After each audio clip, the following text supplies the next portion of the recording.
The pressure is building, and risks are being taken as we play dodge the storm with our satellite feed. Maybe we can squeeze in one line. It's going to take us, what, 12 hours to finish a line? Okay, we settle it that. If we can get one line done, we go for it. Because it might be the one.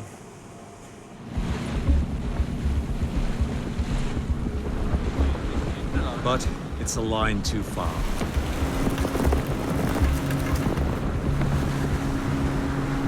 The storm has ripped the fish from its towing cable. And we have lost not only the fish, but also a substantial amount of cable. Realized pretty quickly that we lost the fish. And it was all caught on the ship's CCTV camera. It's gonna snap now. There it goes. The side scan and cable are worth £60,000. A massive blow, though not quite a disaster.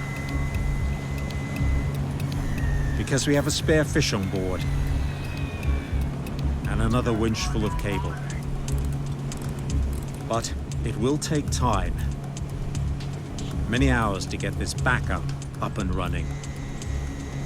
It is older and hasn't been fully operational for quite some time. It wasn't working before, so I opened everything up and cleaned everything and changed some parts inside to make it work, so it should work. Leon, can you rub the fish again, please? Now you see here, it's very back. If they wouldn't work, it would just stay black. Thank you, working fine. This is the worst day in the project so far. We never thought we'd have to use this side scan or that winch there, but guess what? Today it happened. They're both backup systems. And guess what? There are no backups for the backups.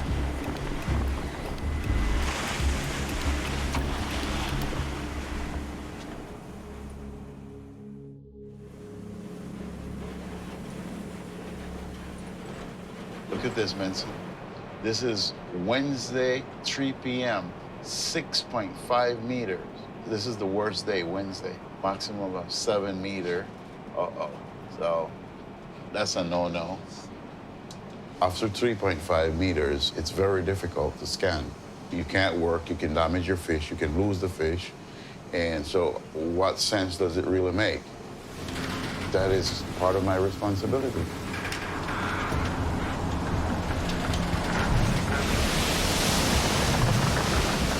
All of a sudden, the weather started to build. We were punching and shoving and bludgeoning our way through the sea. And from then it just went haywire.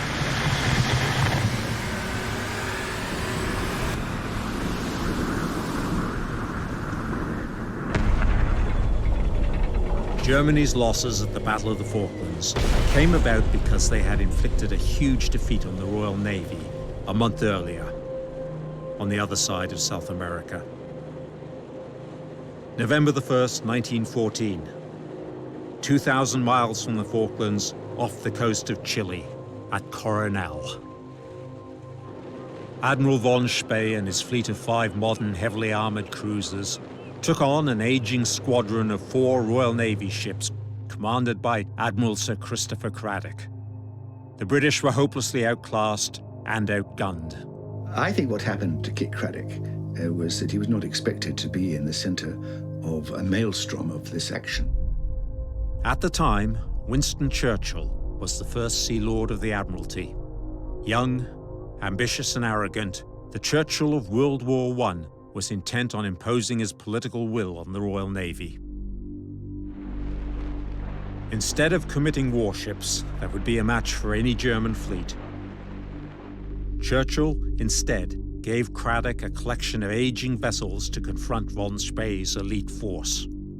Understandably, he wasn't given the best ships. The war was coming in Europe, and all the heaviest ships were retained in Britain. His squadron of ships was mixed. It was obsolescent. It was certainly inferior to Graf von Spee's ships. Despite the odds against him, Admiral Craddock sailed his ragtag squadron straight at the heart of von Spee's Superfleet. Craddock's tactical judgment was sound. He realized he had to get within range, using his 6-inch guns in order to damage the enemy. Those 6-inch guns had a range of 7 miles, whereas Scharnhorst and Eisenhower had a range of 10 miles. Graf von Spee was able to pick off Craddock's ships one by one. Disaster. Within an hour, the disaster had claimed the lives of Craddock and 800 men as von Spee sank the flagship, HMS Good Hope. Then he turned his guns on HMS Monmouth. As fires raged throughout the ship, she was finished off by the Nuremberg. There were no survivors. 1,600 British sailors are now dead. Allegedly, when Craddock left the Falklands to go into the Pacific, he is supposed to have told the governor that he knew he wouldn't be coming back. It was Germany's greatest naval triumph and Britain's first naval defeat in more than 100 years. That defeat at the Battle of Coronel in November 1914 was a huge shock. The British Navy had ruled the world. Pax Britannica had operated for the last 100 years, and suddenly the Royal Navy is defeated at sea by a relative newcomer to the business of sea power. To make matters worse, amongst the dead were many teenagers who'd never even been to sea before. The admirals at the time were absolutely appalled. These kids had no idea about fighting ships or what they had to do to win battles. They were just kids. They died because of the actions and inactions of the young Winston Churchill. If you like, you could say he murdered them.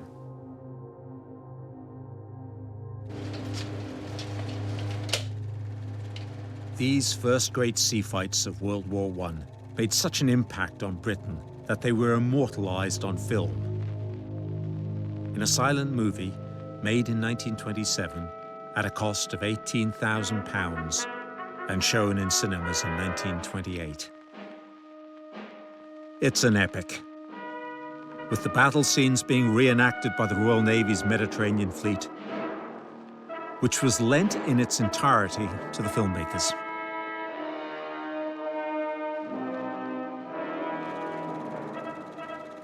But for over 80 years, the film lay on shelves, forgotten. Until, to mark the 100th anniversary of the battles, the British Film Institute decided to restore it to its former glory. Under the watchful eye of archivist Bryony Gibson. So this is from 1928, this film. What's the scene here? I think we're in the Admiralty office here, so who are these guys? Well, that's got to be Fisher there. He's the father of the Dreadnought Navy. The man on the right, that's got to be Churchill. Looks like him, right? He does look like him. Yeah. Youngish Winston Churchill, who was Lord of the Admiralty at this time. First Lord of the Admiralty at this time. And Churchill wasn't popular in the Navy at the time this film was made. You mentioned Churchill's Navy to admirals in the 20s, and many of them would have turned around and spat. That's how unpopular he was. I mean, he was blamed for Coronel. Yeah. And every time he said it wasn't his fault, it just made it worse. The film captures the public indignation in Britain and reveals how the Admiralty in London's Whitehall reacted to the defeat and the losses at Coronel. A new squadron was to be sent to South America to deal with Admiral von Spee. This time, the Royal Navy's finest battle cruisers were dispatched.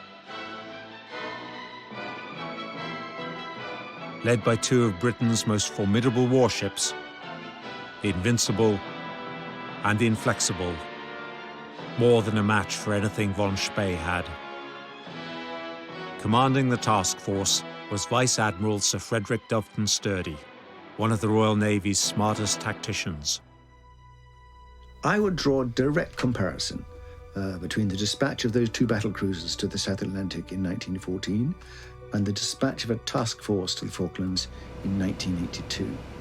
At precisely 10:15 this morning, HMS Invincible, flagship of this extraordinary fleet, slipped her moorings and eased gently into the calm waters of Portsmouth Harbour. The operation and Britain's commitment to this task force had begun. The Royal Navy, British nation, showed that it was determined to defend its interests and to defend the Falkland Islands, and was able, within a very short space of time, to send a significant force to the South Atlantic.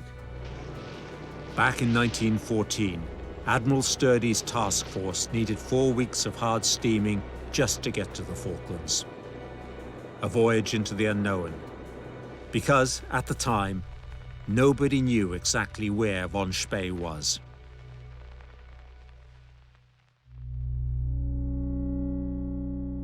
The answer lay on land, in Chile, where he and his men were being feted in Valparaiso by Chile's German community, who were celebrating the victory at Coronel.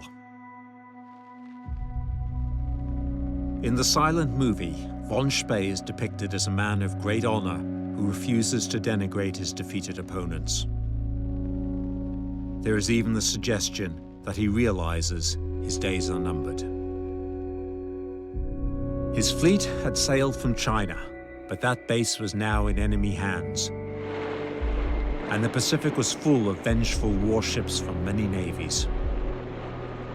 Sinking the British ships at Coronel had taken its toll on ammunition, and the chances of escaping back to Germany to rearm were slim.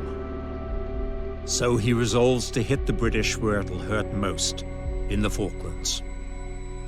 This 1914 photograph shows von Spee in his flagship, the Scharnhorst, leading the fleet out of Chile's Valparaiso harbor. So Graf Spee is making good progress. He's defeated Kit Craddock at the Battle of the Coronel.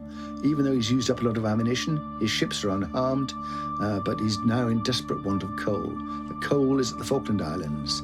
It's a no-brainer for him to decide that he wants to go into those islands, capture the coal, and destroy their facilities for the British. The scene is set for a clash of titans in the storm-lashed South Atlantic.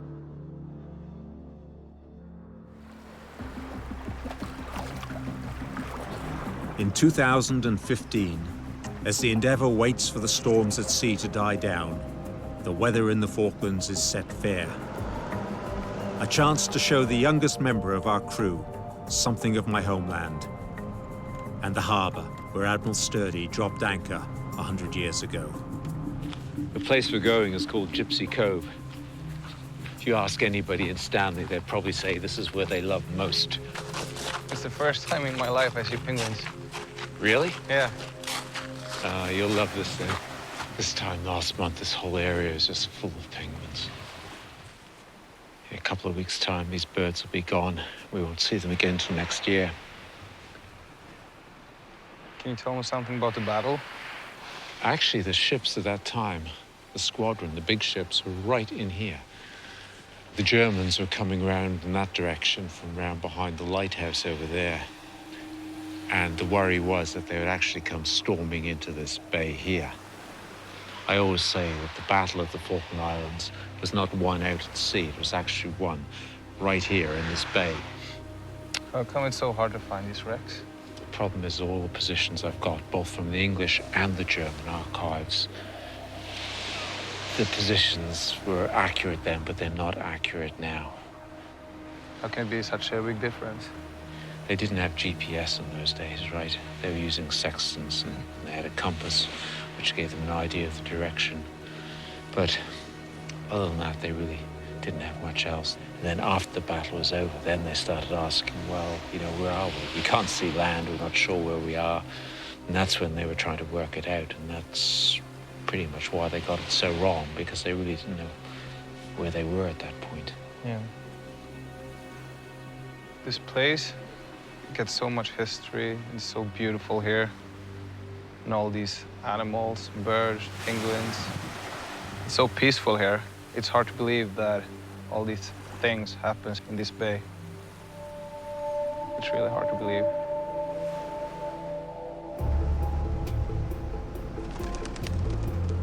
Sheltering in the Falklands not only allows us time to study the wildlife, it gives us an opportunity to review the data of the past 15 weeks of side scanning, just to see if there's anything we have missed. Well, there is a big shadow, and it's the right length. That's your bridge right there. Yeah. Okay, that's the diagonal that you see right there. These arms here. These arms, right? Well, okay, that one's turned in, okay? You can, but look over there, the one on the other side, you can see it goes from there to there and ends up somewhere down there. So it's a big chunk of metal. So even though it's a downslope on this side, Yep. it still shows you that the shadow is actually going out here. Yeah, this could just be a bunch of coincidences, but it's just accumulation of little things which is adding up to something which is possibly more than coincidence.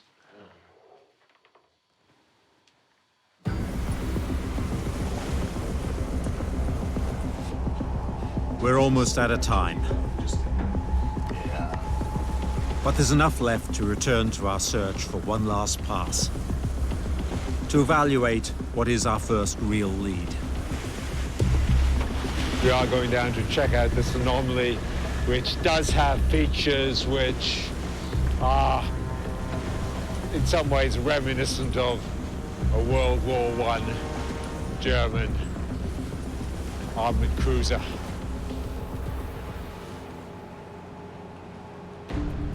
Maybe try again from the more or less where we did the original one in January, just contrasting it slightly, see if we can read any of those features that we identified a little more clearly. I mean, we're hoping for something up there, but we're just not getting it. The first pass was largely illegible, but even so, that's quite a well-defined line down there, and that should correlate to something. Still nothing that we can identify as wreck. We didn't learn anything from that last pass whatsoever. There was nothing, not a single thing in that last pass at all that said wreck to us.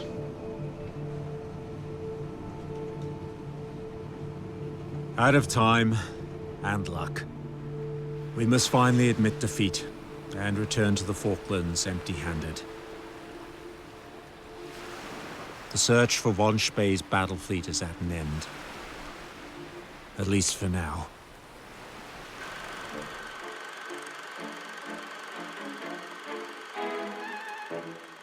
The part of the 1928 silent movie dealing with the Battle of the Falklands gives us an often light-hearted insight into what was going on as news broke that the German Navy was heading their way. The islands had no real army to speak of, despite appearances. And the only naval defense was HMS Canopus, an old battleship spruced up by sailors who owed more to Charlie Chaplin than Admiral Nelson. The governor had his home guard, 300 shopkeepers and sheep farmers, now in uniform.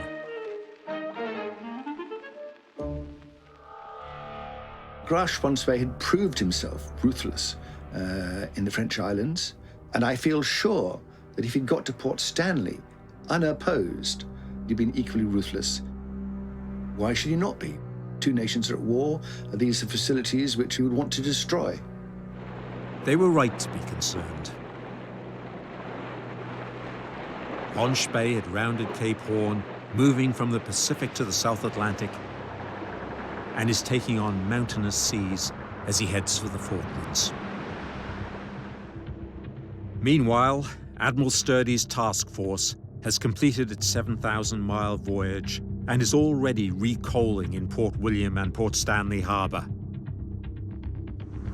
Admiral von Spee knew that the British would be coming after him. But what he did not know, as he made his approach just over there, was that the British were already here. To make matters worse for him, the Canopus has posted lookouts.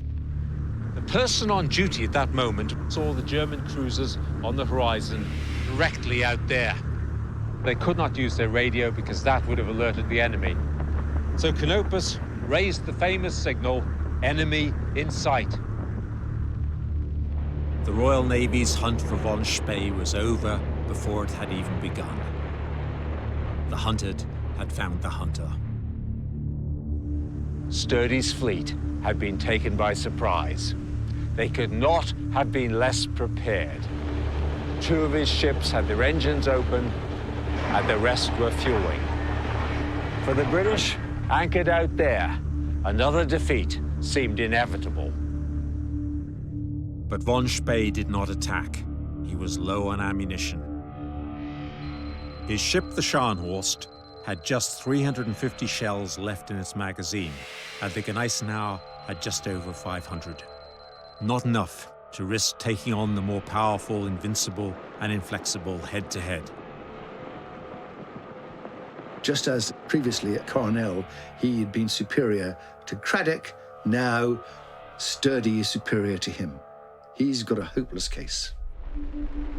The moment von Spee realized that there were battle cruisers in Port Stanley, he knew he was in serious trouble. This was his worst nightmare. When Graf von Spee sees these pole masts, he must have realized that he only had a slim chance of escaping. Those battle cruisers were faster than him. They had a 10 to 15% advantage in speed. They were newly coaled, whereas he was short of coal. And they also had much heavier guns. So when they did hit him, they'd hit him with much greater effect. Von Spee's only hope is to put as much distance as he can between his ships and the British. Which didn't worry Admiral Sturdy at all. He knows that the Invincible and the Inflexible are around 5 knots faster, leaving enough time for his men to have breakfast.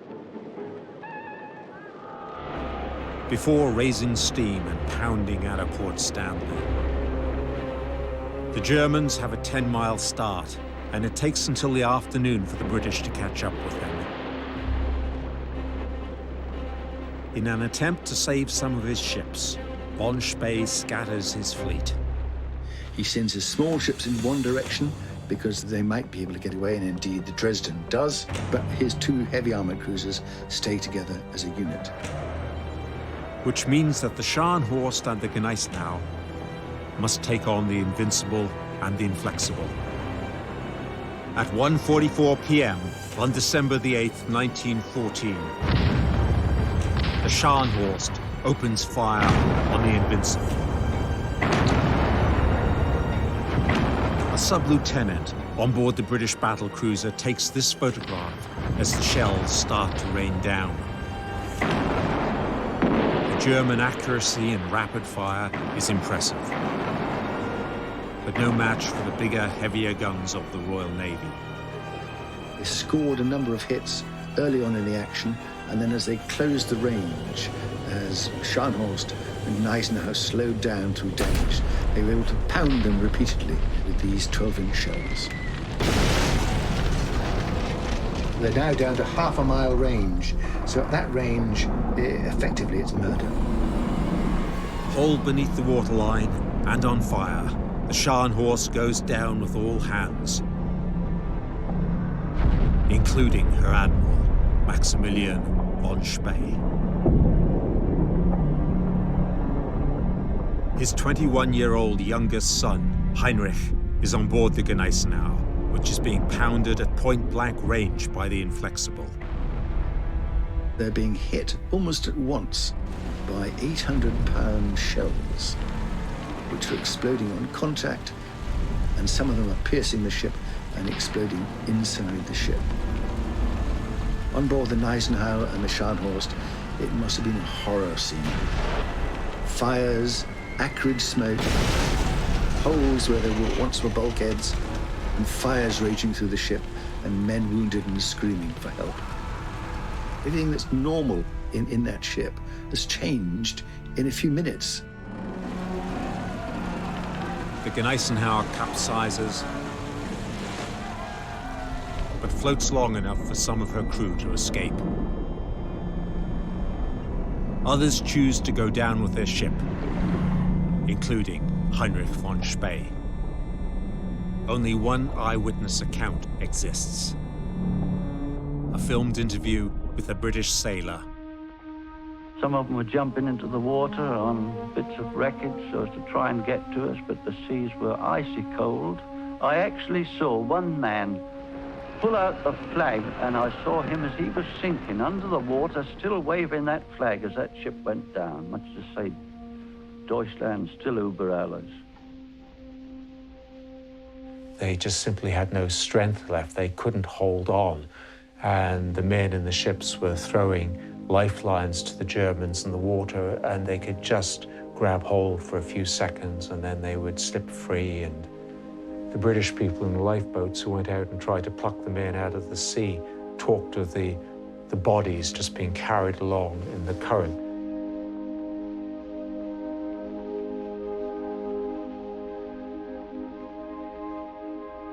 The British also sink the light cruisers Leipzig and Nuremberg.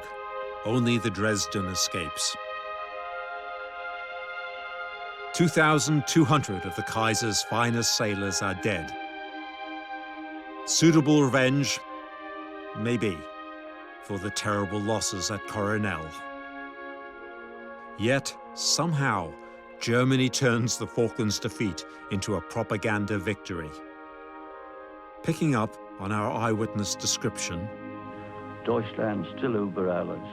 This painting becomes a symbol of Germany's refusal to acknowledge British naval superiority, preferring death to surrender. But the truth of the matter is, after the Battle of the Falklands, the German Navy in World War I was never the same again.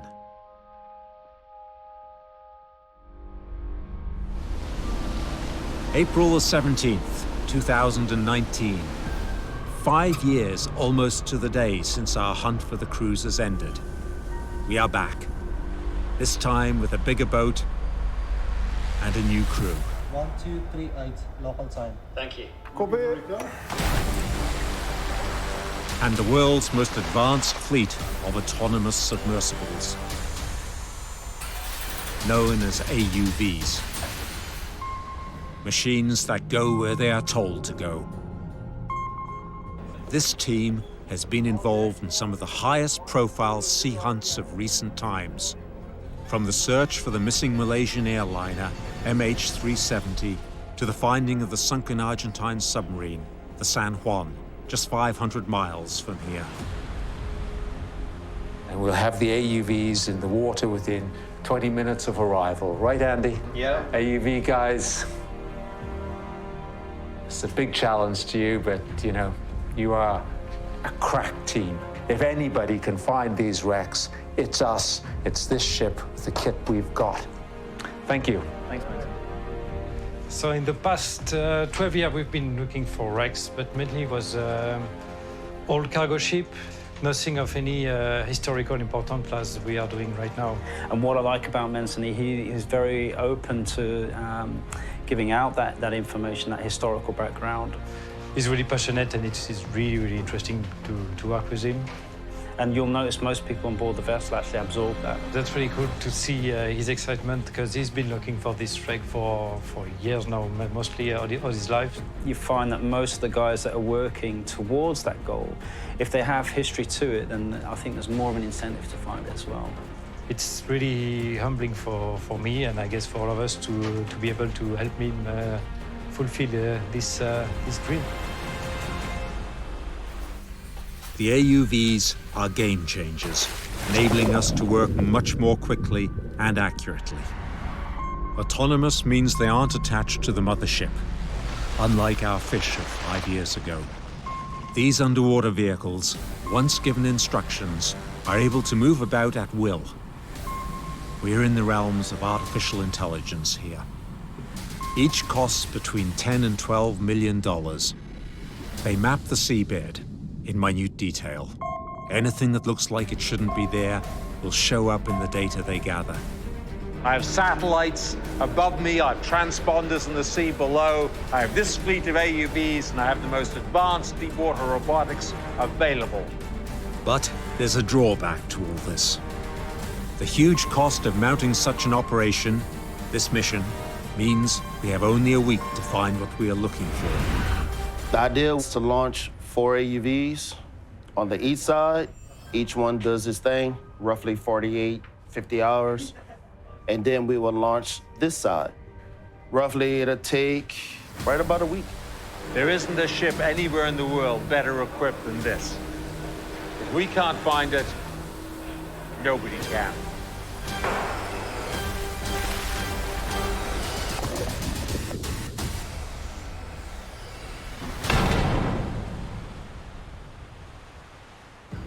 This time, the weather in the South Atlantic is behaving. But the march of the machines brings a different set of problems. Cutting-edge technology is always fragile. So it's no surprise that our AUVs can be temperamental. Okay. This one was having trouble booting up, or at least seeing it on the house upstairs. Yeah. So we moved it out of the way to give it time to figure out what it wanted to do. Put this one on, now it's having a motor control error. We're trying to troubleshoot that. Occasionally there's glitches, and then there's other days where everything works perfectly. This is one of the other days. Unfortunately, we was having a communication problem with that one. So we left it on, moved it to standby so we could get AUV-5 prepared. As always, time is our biggest enemy, and already we are 3 machines down. Clear test rudders. Clear to test rudders. AUV-5 had an issue with the rudder section that we're still dealing with now. It goes through as the first initialization where it just moves one way, each stern plane, each rudder. That part's fine. But whenever you actually get to the test, it gets hung up. Initially, whenever we first started it, it was as if it was trying to dive and it would not budge whatsoever. When you hear it, it definitely sounds like the motor's going out. Whether or not there's other issues inside of it, wouldn't know until we actually took it apart and checked it out.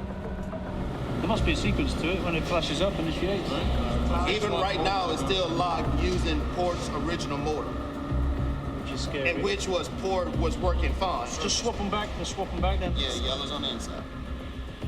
Mark, go ahead and do a test now. Was able to get the communication and everything working for that one. Number 2 is back up again. We're gonna try to put it in, see what happens. All right, emergency look good, we're all reset. Stick it out.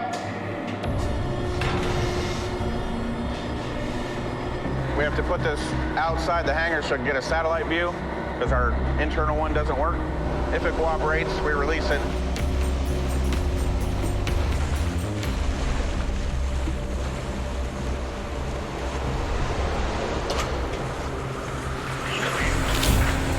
And she's away. There's a lot of swell out there from the storm we had. So we keep losing her and then we see her again, but she's under now. So 3 more AUVs to go, and then we sit back and wait for 2 or 3 days. But there is one last thing to do. We must link all the AUVs to the ship. Our technicians call it an acoustic handshake. We're going off for our first handshake. This is the moment when we communicate with the vehicle down below, and we make sure it's doing everything it was programmed to do. Morning, Sean. Good morning, sir. We got a handshake coming up, I believe? Yes, sir. That initial handshake that we do during the initial launch writes the position, puts that the freshest data for the algorithm to work off of for autonomous operation. And after that, we'll just go back and refresh that data intermittently. So we're 7 hours into mission now. The mothership is now tracking the AUV's every move, with an acoustic ping a mile down to keep them on track.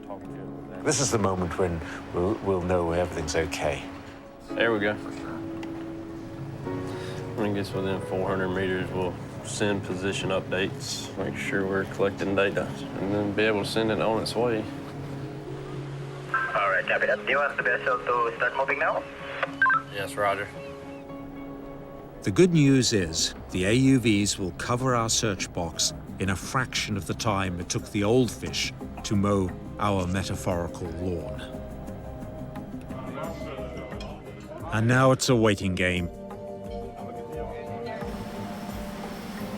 While the machines hunt, we can only but wonder.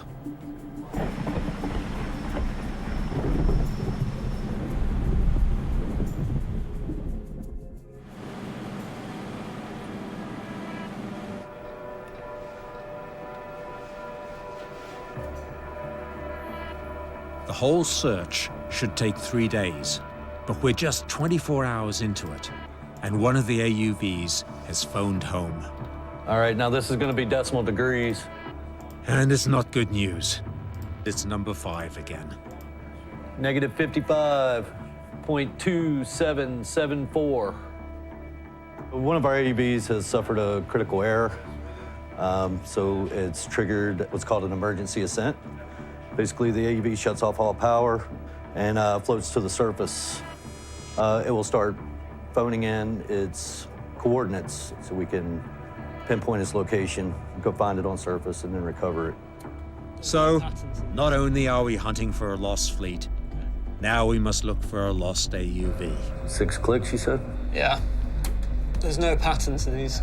That's what I was afraid of. At $12 million, not finding it isn't an option. We know it's on the surface, but unfortunately the messages that we're getting, we're not trusting because it's quite an irregular pattern that we're seeing in the motion. It's completed roughly 80% of its original mission, so it has a substantial amount of data on its payload that we need to look at once we get it on board. So we're going back to where it initially popped up or where we initially got the position, because we think that one might be good. And then we're going to look at the surface current and see where it might have drifted and chase it down. Yeah, that's confirmed. So we're going to go back to that point and take it from there. Roger. Speed up then.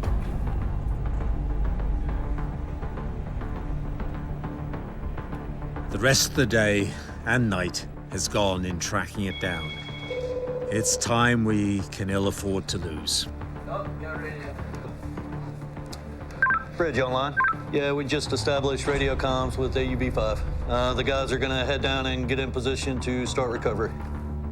Roger that, the guys are about to come down. Getting AUVs back on board isn't high tech. We use the sailor's friend, a grappling hook. Here we have a visual on the strobe out off the starboard bow. Yeah. 1 shot, 1 kill. Sergio the sniper. Starkey in, Starkey in. I like up, Starkey in.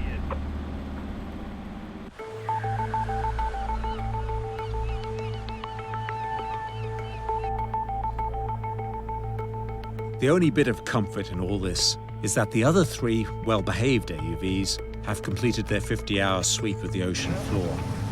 So, they are ready for pickup and data download. This blue cable here, that's what conducts all the data to the server. And then in a couple of hours, it starts streaming to the analysts and the processors in the offline room.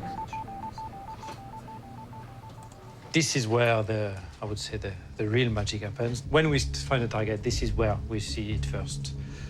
So these guys here are reviewing all the data, all the data are not being downloaded from the AUV to this room. So once they've done through all their processing, we all come together, speak about this, and then we decide if it becomes what we call a point of interest. This is when we need further investigation, and we will send the ROV. Downloading data from all the machines takes time. But reviewing and isolating points of interest takes even longer. Another 18 hours. For the time being, we just carry on processing and looking through the rest of the data.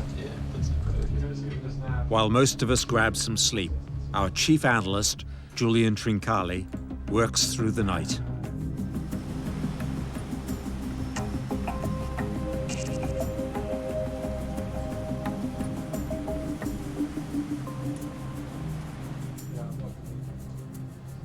You wouldn't know it from the calmness in this room, but Julian and his team are really quite excited. Actually, the first dive, we were quite lucky. The teams found quite interesting contact. This is what the team has picked up during the first dive. So this is a part of interest. We've got a long linear contact. This would be the shadow, because the shadow indicated that this is above the seabed, which is make this contact even more interesting. This round mark here, which indicate like something that fell with speed and force onto the seabed and create this big hole on the seabed. So this is textbook target contact for a shipwreck. If this wreck would have been 400 meters more to the east, right here, we wouldn't have found it. So I don't know, maybe that's a sign of faith, and I like to think that way anyway. I'm 100% confident that this is a shipwreck, but now we just need to dive and confirm that's the one we are looking for. The dive means sending down the ROV, our remotely operated vehicle, capable of working at depths of almost 4 miles and fitted with high-definition cameras.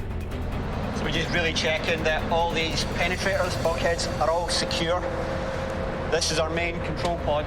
All our electronics, everything's in here, so all our sensors, all our cameras all feed back to this main pod, which is then transmitted back up through the fibre optics up to our control room. So if we get any water ingress into this pod, it can be catastrophic for the system. While I get the ROV ready, it's time to alert the rest of the crew to the find. This is what we have. That means me. Wow, man. As you can see, It does look good. ticks all of the boxes, good legs. It's reflective, it's narrow, it's long, it's out of whack with the geology. I love the disposition of those little features within the target too. This really does illustrate just how hit and miss that technology was that we were using before. When can we go check it out?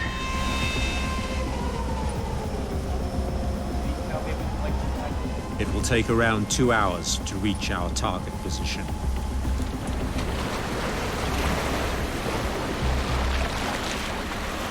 It's just a short distance from where we stopped working 5 years ago. I mean, it's spitting distance away. We were that close. I can't wait to get the ROV down there. I mean, it's going to be brilliant. That moment where, you know, things just kind of coalesce out of the shadows and suddenly, you know, a ship emerges and, oh, it's just the best feeling in the world. We're getting close. We're at 1,400.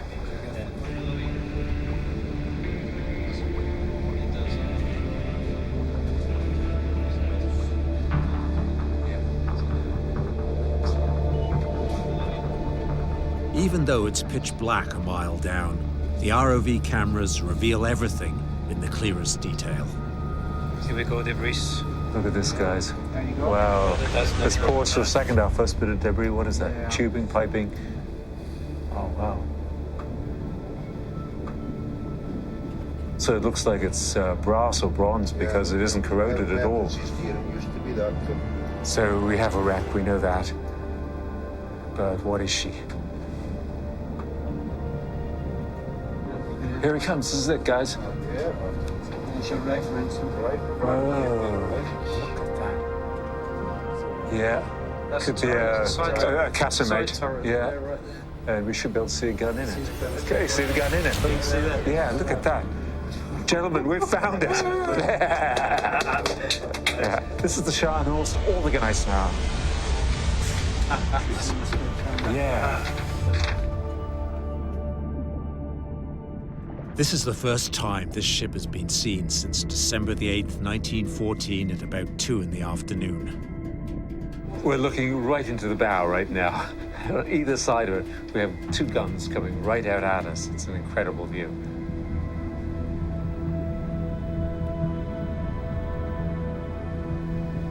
We're all quite amazed by the state of preservation. It's incredible. The wooden deck is still there, and it's clean. It's just amazing. But wow, look at all that battle damage. We're looking at the first shell damage. I mean, there's been real violence here. the iron is just twisted up like it's no more than plasticine. Both ships took multiple hits from the British 12-inch guns, and they just ripped into these ships. It looks like the top deck has crumpled when she hit the seabed after falling a mile. Look at that, yeah. The wreckage is also offering clues as to why she was so easily sunk by the British. Her huge gun turrets. Both of them sort of almost at maximum elevation.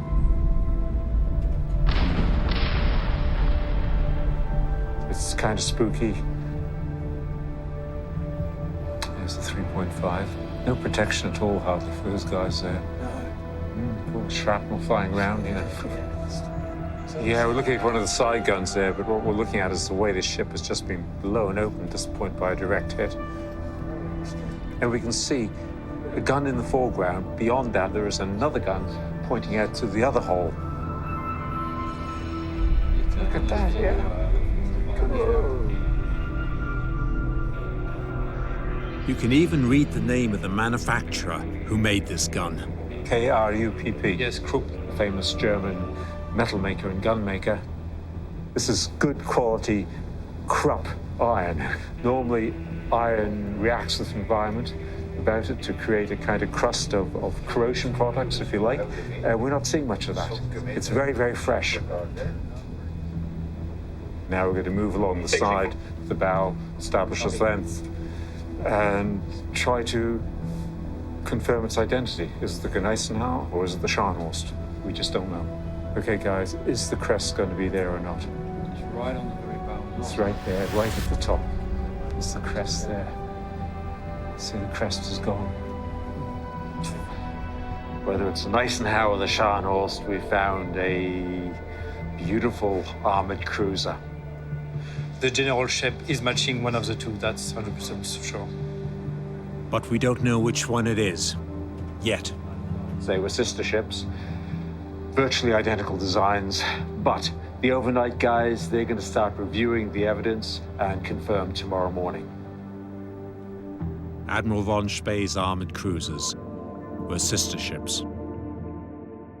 The Scharnhorst was built in Hamburg in 1905 and launched in March 1906. The Gneisenau was built in Bremen and launched 3 months later in June 1906. Identical twins, almost, but not exactly, if you know what you're looking for. I mean, there is no porthole on the curve. It's on the freeboard there. It's on the curve, and then it's on the hull.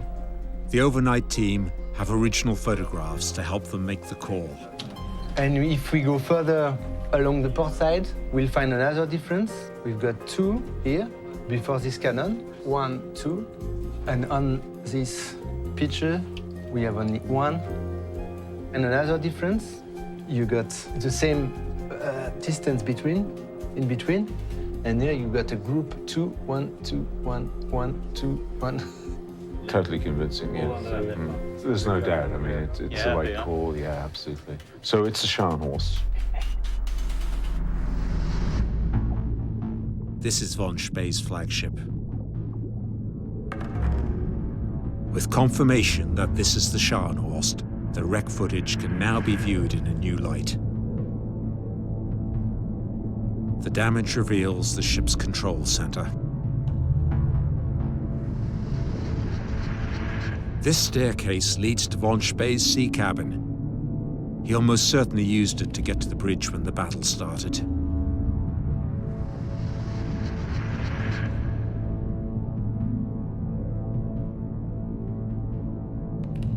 And this is the wheel and compass. Near to where he would have been as he tried to save his ship.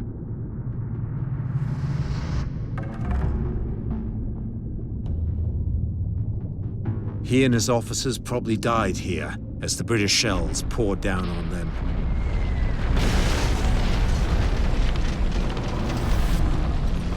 The data and images from the AUVs and the ROV enable us to begin the process of building a 3D model of the wreck, so we can see more clearly how she lies and in what state she is in. This is now a war grave of 800 men. It cannot be disturbed or touched, and our cameras are the closest anyone will ever get to her.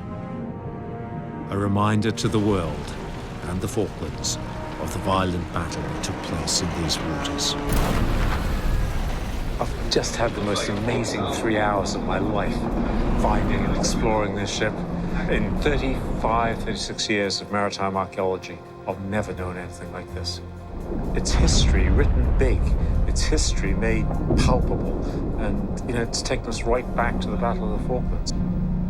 It feels just wonderful, wonderful beyond words. I don't know how to express this to you. Studying that footage that we did have to turn out to be the prime vessel really was great. It's nice. Historically, this is a great moment. This is 5 years of searching and is many years before that of researching, and something that's consumed me since I was a teenager and before. And from the relativity of that position, we're pretty confident we'll go and get the Kaiser now. It's just when now. Somewhere just out there, I can almost feel her presence as a Kaiser now. It's really near, and we will get to her as well. And maybe, just maybe, this will bring some measure of relief to the descendants of all those people who died in these very waters.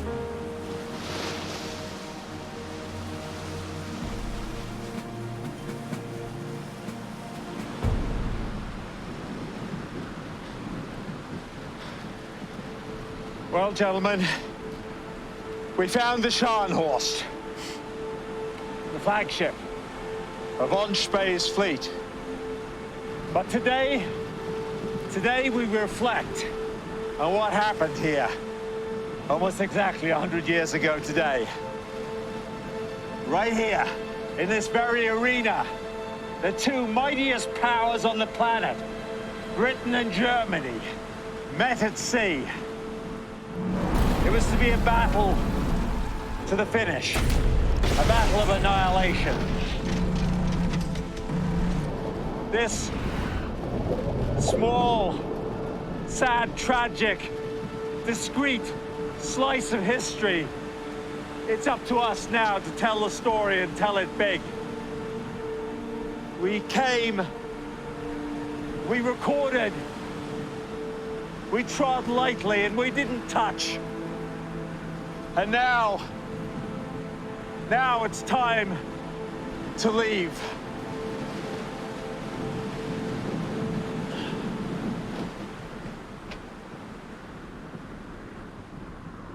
I feel with us being involved in it, you cannot help but become a custodian of that small piece of history. I'm sure that I will discuss this with friends, colleagues, and pass on and be a custodian of that story to them. The 21st century custodians of Admiral von Spee's legacy are here in Germany. My experience is that closure is really important for survivors of any vintage, whether it's your immediate loved one you've lost or some ancestors. Closure is very important for families. On the Lower Rhine, 25 miles from Düsseldorf, in this castle, the ancestral home of his family, where his descendants now live. A picture, my grandmother and my grandfather. And we have here my great-great-grandfather, and he's the grandfather of the Admiral. This is where his great-great-grandnephew, Count Wilhelm, lives with his wife, the Countess Lorraine von Spee. They don't yet know that we've found the Scharnhorst. It's his diary with postcards and pictures. It's great. And with maps and everything. Can I have a look? Yes, sure, you can. Please. Yes. This is not only the family home. It's also an archive containing a rich insight into the Admiral and his sons who died with him in 1914. Otto von Spee was on the Nuremberg, and Heinrich went down with the Gneisenau. Kadetten Graf Spee. This was his last mission, So- November 13. But then the question becomes, how did this survive? Because he died on the Nuremberg. Okay, let's have a look at Look the last page. So at that stage, he would have been with his father, that's for sure. Yeah. He finished this, and then it was Yeah. sent back to his family. There are even iron crosses within the files, awarded to the Admiral and his sons for their victory at Coronel. Look, one is silver.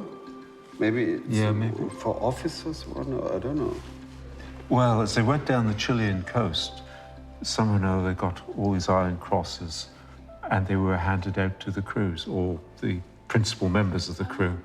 And that happened in Chile. That's Maximilian, the father. That's Otto, one of the sons, and Heinrich, the other son. And they all died, didn't they? Yeah, they all died. I always wonder if Otto saw his father die, because when the Scharnhorst went down, the Gneisenauer at that moment was close enough they could actually see it sinking.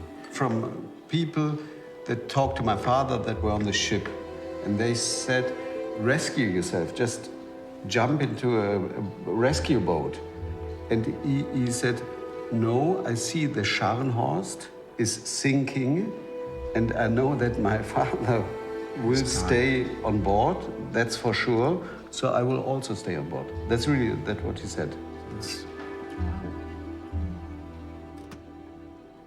What I thought would be the hardest part of this trip turns out to be a surprise.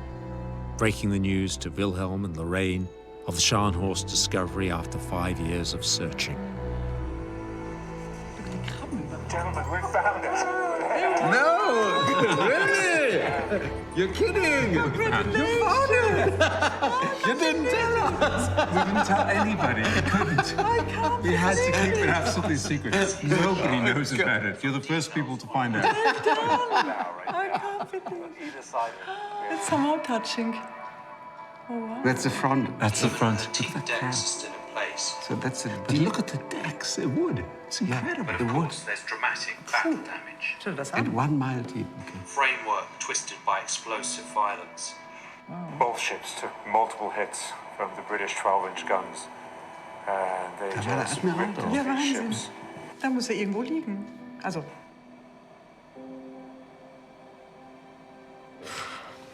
I think it's really touching. Yeah, It touches me. the touching thing is that you found it, that my family were there, and they... But I'm not sad that they died now. I think it's touching, and it makes me sad. And this is where von Spee would have stood. I like it that there's a grave, that there's a place where that I can think about it. I know where he is, and that gives me a good feeling. You try to protect it as a grave, and that's important for me to know that it's, it's a grave, and now we found it, and it's protected, it's safe. That's important for me.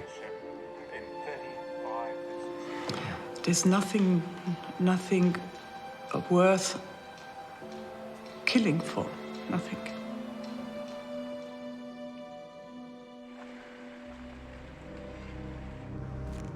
For historian Peter Hoare, the finding of the Scharnhorst and the images from the deep provide vital clues as to how the Royal Navy warships of 1914 managed so easily and swiftly to sink such a robust armoured cruiser.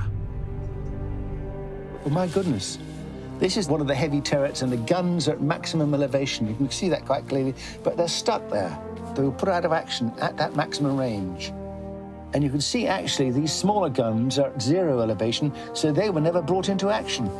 And reviewing the evidence is already giving interesting new takes on age-old accounts. You showed me that film of those guns. They're stuck there because they never fired again after he attempted some kind of salvo. That must have happened down here somewhere. That's about the right range. In the next half an hour, he is put out of action. I think this is a moment 125. And if that was typical of other turrets in the German ships, then probably from this moment onwards, he was just taking a battering. In the pictures you showed me, all of those secondary guns are at 0 elevation.